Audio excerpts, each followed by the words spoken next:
Cet entrepôt du gouvernement américain vend presque tout ce que vous imaginez.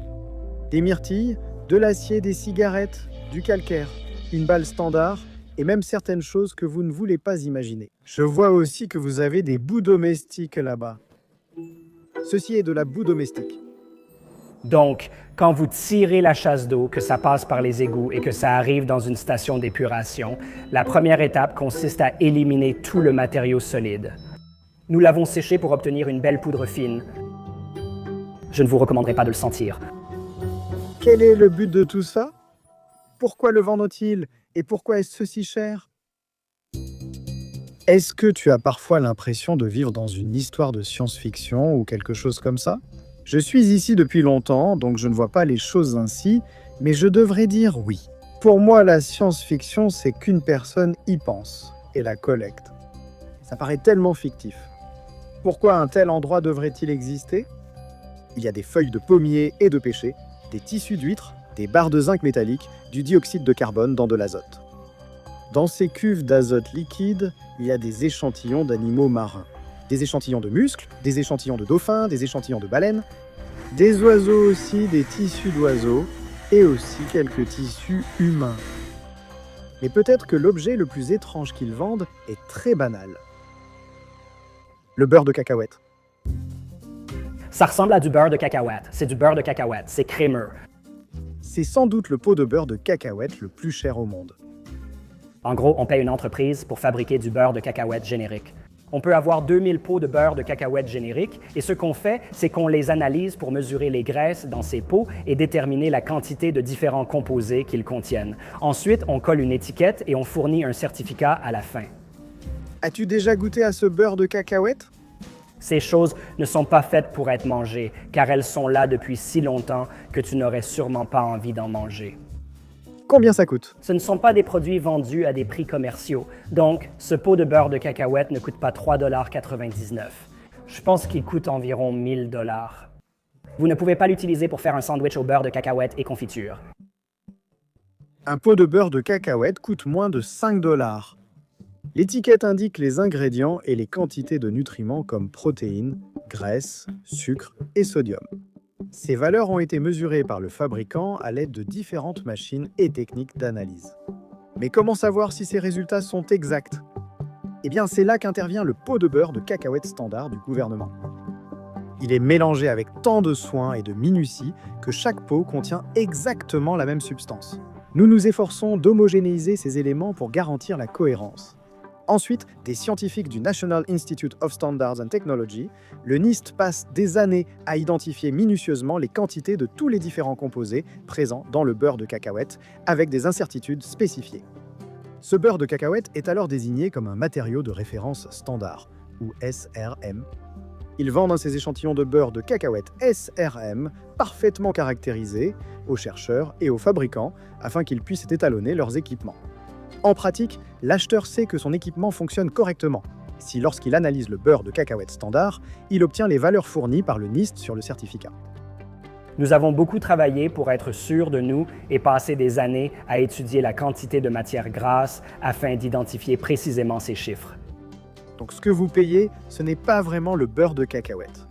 C'est la connaissance précise de ce qu'il y a dans le beurre de cacahuète. Le coût d'un matériau de référence standard dépend surtout de notre capacité à garantir la vérité. Nous produisons ce que j'appelle la vérité en bouteille. Vous pourriez vous demander, pourquoi est-ce important que l'étiquette de mon beurre de cacahuète soit exacte? Mais le NIST mesure bien plus que ce qui figure sur l'étiquette. Le beurre de cacahuète contient naturellement des aflatoxines, substances cancérigènes produites par des champignons sur les cacahuètes, pouvant causer un cancer du foie. Si le beurre provient d'un mauvais lot, il est important que l'usine détecte précisément les taux d'aflatoxine. Cela est possible car le beurre standard a un niveau d'aflatoxine connu servant à calibrer l'équipement. La FDA prélève des échantillons de beurre de cacahuète et recherche des aflatoxines. Très souvent, il y a en fait des laboratoires commerciaux qui le mesurent conformément aux directives de la FDA. La FDA peut les encourager à utiliser un matériau de référence standard pour s'assurer qu'ils obtiennent les bons résultats. La FDA ne s'en occupe peut-être pas elle-même. Il existe différents défis pour mesurer les composants des différents aliments. Une poudre fine se caractérise plus facilement que du beurre de cacahuète pâteux. Il est donc utile de disposer d'un matériau standard proche de la composition et de la consistance de la cible.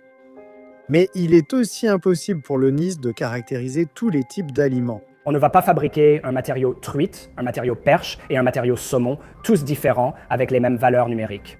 Nous allons utiliser un poisson moyen et le traiter ainsi. Vous pouvez généralement l'utiliser comme substitut pour d'autres poissons. Donc vous avez une truite standard? C'est ça, oui. Parlez-moi de l'homogénat de viande. C'est un produit carné mélangé qui a été soigneusement mixé, broyé en particules très fines, puis conditionné dans une très belle boîte. Pourquoi mélangez-vous par exemple du poulet et du porc? Pourquoi ne pas simplement avoir une référence de poulet, une référence de porc? Nous ne faisons jamais cela seuls. Nous travaillons toujours avec ces entreprises du secteur et nous leur demandons « Hey, de quel type de mélange avez-vous besoin ?» Et ensuite, nous demandons à ce que ce type de matière soit mélangé. Pour qu'un matériau de référence soit utile, il n'a pas besoin d'être exactement le matériau que le fabricant souhaite caractériser. Il doit simplement être suffisamment proche. L'Institut national des standards et de la technologie, ou NIST, vend environ 30 aliments différents qui sont répartis sur leur triangle alimentaire. Au coin du triangle, on trouve 100% de glucides, lipides et protéines. Ainsi, selon leur combinaison de ces 3 macronutriments, tous les aliments se placent sur ce triangle. Vous souhaitez caractériser chacun avec le matériau de référence standard le plus adapté. Si vous essayez de faire vos mesures et de dire à une autorité de régulation que vous fabriquez, vous savez, un aliment qui est une croquette, mais que vous le comparez au beurre de cacahuète. Ils diront que le beurre de cacahuète a une teneur en matière grasse différente. Donc ce que nous voulons leur donner, c'est quelque chose, une matrice qui ressemble le plus possible à ce qu'ils ont l'habitude de traiter. Ils ont même un mélange alimentaire standard. Ceci est appelé régime typique. Par des enquêtes, ils ont identifié l'alimentation de l'Américain moyen, tout acheté et tout mixé. Ils l'ont ensuite lyophilisé pour obtenir une fine poudre. C'est comme une poudre gris clair et cela représente tous les composants nutritionnels qu'un Américain moyen consommerait. Donc, cela représente la teneur en sucre, cela représente les protéines que vous pourriez avoir, toutes les vitamines que vous pourriez avoir, toutes les graisses que vous pourriez avoir. Tout est dans un petit pot que nous réduisons en purée. Le NIST détient près de 1300 matériaux de référence standard. Voici notre entrepôt. C'est un entrepôt d'environ 2000 mètres carrés, où nous stockons tout notre inventaire, nos produits et les SRM.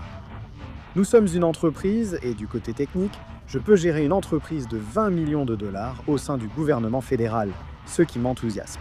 Nous vendons environ 30 000 unités par an, donc chaque commande représente environ 3 unités.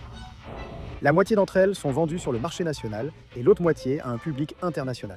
Consultez tous les prix sur notre site shop.nist.gov, la vitrine e-commerce pour ces matériaux.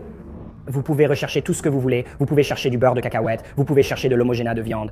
Si j'avais 1000 $, vous me le vendriez? Nous contrôlons à qui nous vendons. J'ai l'impression que ce n'est pas juste, je suis un scientifique.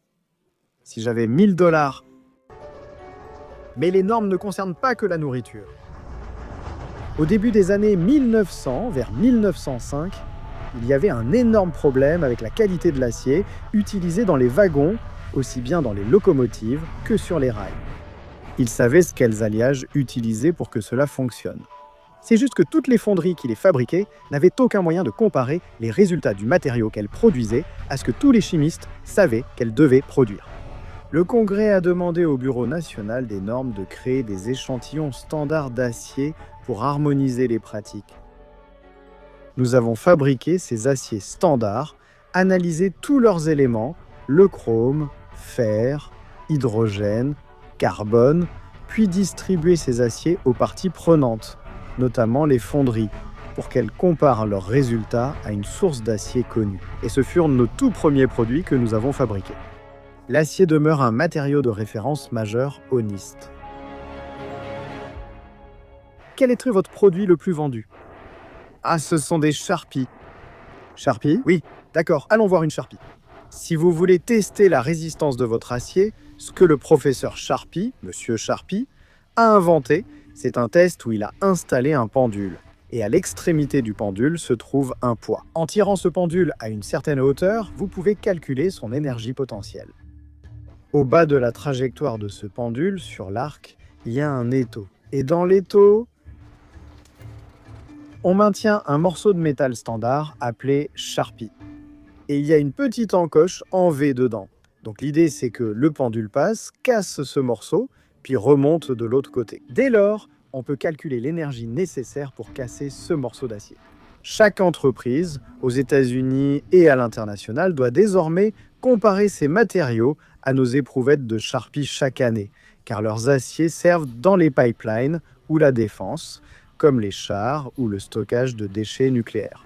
J'ai une blague, j'adore ce qui casse ou brûle, car ces objets cassent, ne se réutilisent pas et se vendent donc beaucoup. Combien en vendriez-vous en une année? Nous en vendons environ 8000 de tout type. Waouh, oui. Le NIST produit ses matériaux de référence standard depuis plus de 100 ans. Voici notre tout premier échantillon standard numéro 1. C'est l'original, et c'est une poudre grise, c'est du calcaire. Nous fabriquons toujours le calcaire numéro 1.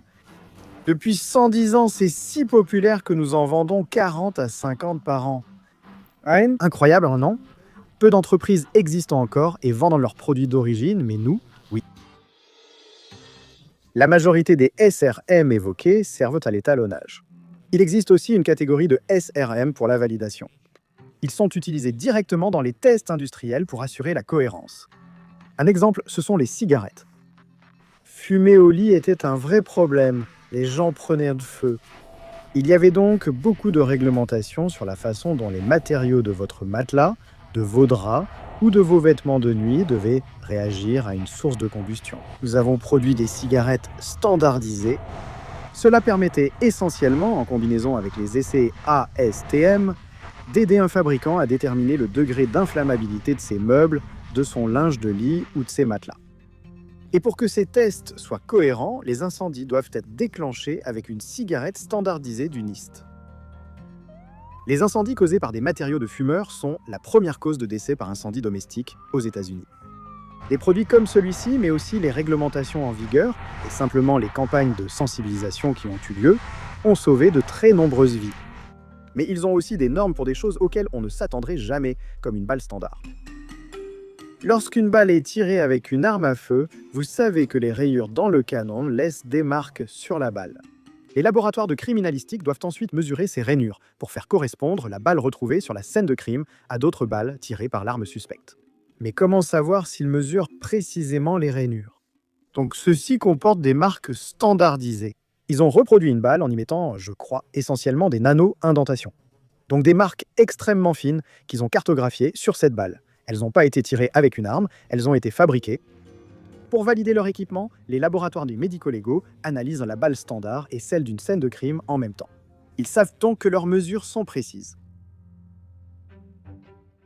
Le but de chaque norme est de quantifier quelque chose à propos du monde. Quelque chose d'important, souvent difficile à mesurer. Comme la poussière dans la maison. Au début des années 90, nous avons collaboré avec des services de ménage. Nous avons récupéré des sacs d'aspirateurs dans des hôtels et motels. On a pris tous les sacs d'aspirateurs récupérés dans ces hôtels, ces maisons et ailleurs, puis on a tout mélangé dans une grande cuve pour obtenir un mélange homogène. Chaque pot contient la même quantité de produits chimiques et de matière. Nous avons ensuite tout mesuré à l'intérieur. Je trouve la poussière intéressante car, sur le plan environnemental, c'est un excellent indicateur de notre exposition à la maison.